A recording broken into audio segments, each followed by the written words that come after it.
पूर्वांचल का वो कुख्यात नाम जिसे सुनते ही लोग कांप उठते थे, जिसके एक इशारे पर हत्याएं होती थी और जिसका खौफ पुलिस से लेकर सियासत तक फैला हुआ था। हम बात कर रहे हैं प्रेम प्रकाश सिंह उर्फ मुन्ना बजरंगी की। एक ऐसा शख्स जो सिर्फ 250 रुपए के तमंचे से अपराध की दुनिया में कदम रखा और 250 करोड़ के आपराधिक साम्राज्य का मालिक बन गया। लेकिन आखिरकार क्या था उसका सफर? कैसे एक साधारण गांव का लड़का बना जयराम की दुनिया का बेताज बादशाह? और क्यों उसकी जिंदगी का अंत हुआ बागपत जेल में गोलियों की बौछार में? आइए चलते हैं इस कहानी के गलियारों में।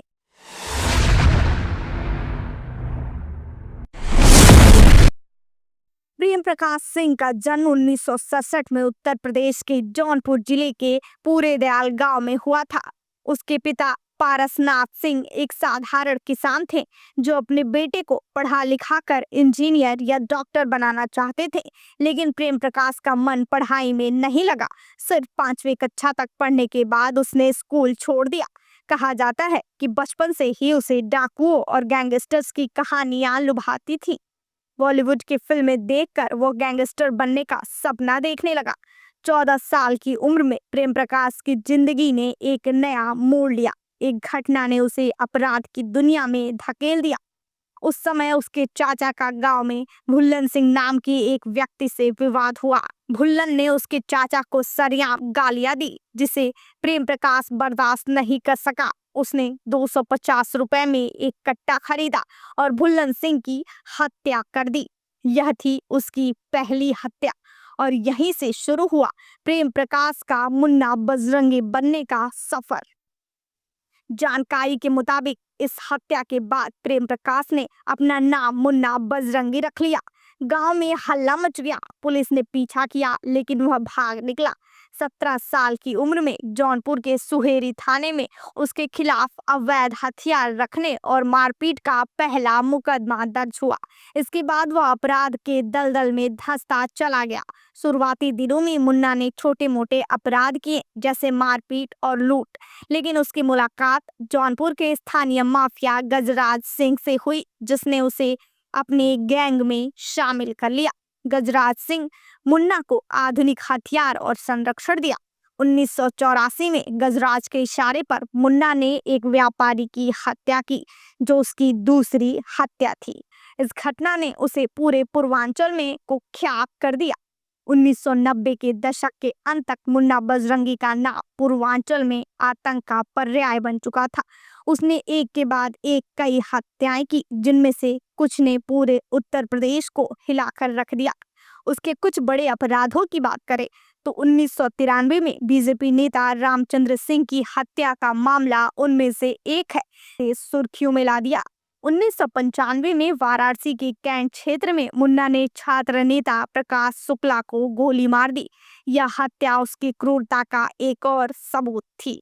इसके अलावा 1996 में मुन्ना ने जमालपुर के पास AK-47 से ब्लॉक प्रमुख कैलाश दुबे, पंचायत सदस्य राजकुमार सिंह और एक अन्य व्यक्ति की हत्या की। इस हमले ने उसके खौफ को और बढ़ा दिया। वहीं मुन्ना के सबसे चर्चित अपराध की बात करें तो 29 नवंबर 2005 को गाजीपुर में उसने अपनी गैंग के साथ बीजेपी विधायक कृष्णानंद राय और उनके 6 साथियों को AK-47 से 400 गोलियां बरसाकर मार डाला।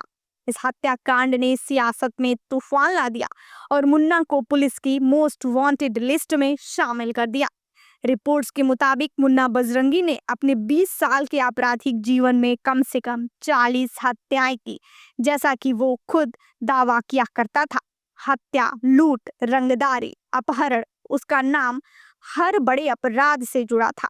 वह न सिर्फ पूर्वांचल बल्कि पश्चिम उत्तर प्रदेश और दिल्ली तक अपने आतंक का जाल फैलाने की 1990 के दशक में मुन्ना की मुलाकात पूर्वांचल के बाहुबली माफिया और राजनेता मुख्तार अंसारी से हुई। मुन्ना उसके गैंग का राइट हैंड बन गया। मुख्तार के इशारे पर वह सरकारी ठेकों पर कब्जा करता, रंगदारी वसूलता और विरोधियों को खत्म करता। मुख्तार की राजनीतिक ताकत ने मुन्ना को और मजबूत किया। मुन्ना आधुनिक हथियारों का शौक रखता था, AK-47 से लेकर पिस्तौल तक वह हथियारों को खिलौना की तरह इस्तेमाल करता था। उसका गैंग इतना शक्तिशाली था कि वह जेल के अंदर से भी अपने आपराधिक साम्राज्य को चला रहा था।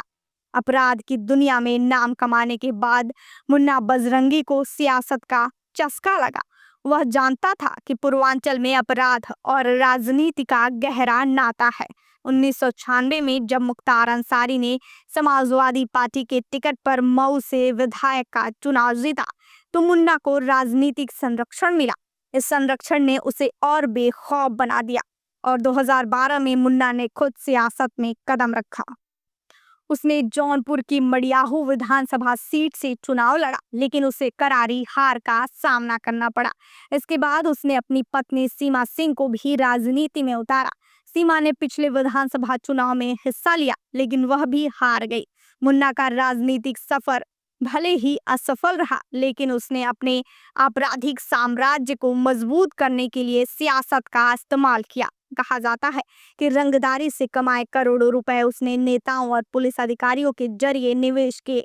उसका साम्राज्य 250 करोड़ रुपए तक पहुंच गया था। लेकिन सियासत और अपराध का यह गठजोड़ हमेशा खतरनाक होता है। उधर मुन्ना का दबदबा बढ़ने के साथ साथ उसके दुश्मन भी बढ़ रहे थे, खासकर एक अन्य माफिया ब्रजेश सिंह, जिसका बीजेपी विधायक कृष्णानंद राय को समर्थन था। मुन्ना और मुख्तार का कट्टर दुश्मन बन गया। मुन्ना बजरंगी का अंत भी उतना ही नाटकीय था जितना उसका जीवन। 2009 में दिल्ली पुलिस की स्पेशल सेल ने उसे मुंबई से गिरफ्तार किया। उस पर बीजेपी विधायक कृष्णानंद राय की हत्या का मुख्य आरोप था। जेल में रहते हुए भी उसका आतंक कम नहीं हुआ। वह जेल से रंगदारी और धमकियां देने का काम करता था। 9 जुलाई 2018 को बागपत जेल में मुन्ना बजरंगी की गोली मारकर हत्या कर दी गई। उसे झांसी जेल से बागपत लाया गया क्योंकि उसे पूर्व बसपा विधायक लोकेश दीक्षित से रंगदारी मांगने के मामले में कोर्ट में पेश होना था। जेल में कुख्यात गैंगस्टर सुनील राठी और उसके गुर्गों पर उसकी हत्या का आरोप लगा। वहीं मुन्ना की पत्नी सीमा सिंह ने 10 दिन पहले से ही उसकी हत्या की साजिश की आशंका जताई थी। उसने दावा किया था कि यूपी पुलिस और कुछ सफेद पोस्ट लोग उसके फर्जी एनकाउंटर की योजना बना रहे हैं, और वाकई कुछ ऐसा ही हुआ। मुन्ना की मौत ने कई सवाल खड़े किए। क्या यह गैंगवार का नतीजा था या फिर सियासी साजिश का हिस्सा? हालांकि सीबीआई ने इस मामले की जांच की, लेकिन कई रहस्य आज भी अनसुलझे हैं। कुल मिलाकर मुन्ना बजरंगी की कहानी एक ऐसी त्रासदी है जो बताती है कि अपराध का रास्ता कितना खतरनाक और विनाशकारी हो सकता है। एक साधारण गांव का लड़का जो अपने पिता के सपनों को कुछ जरायम की दुनिया में उतरा और आखिरकार उसी दुनिया में उसकी जान गंवा बैठा। तो यह थी मुन्ना बजरंगी की कहानी, जिसने आम आदमी से लेकर बड़े राजनीतिक चेहरे तक किसी को नहीं छोड़ा। पुलिस उस पर शिकंजा कसने की कोशिश करती गई और वह बेखौफ होकर अपराध करता गया, और आखिरकार इसी छवि के साथ उसका अंत भी हो गया। आज की वीडियो में बस इतना ही। देखते रहिए बेधड़क खबर।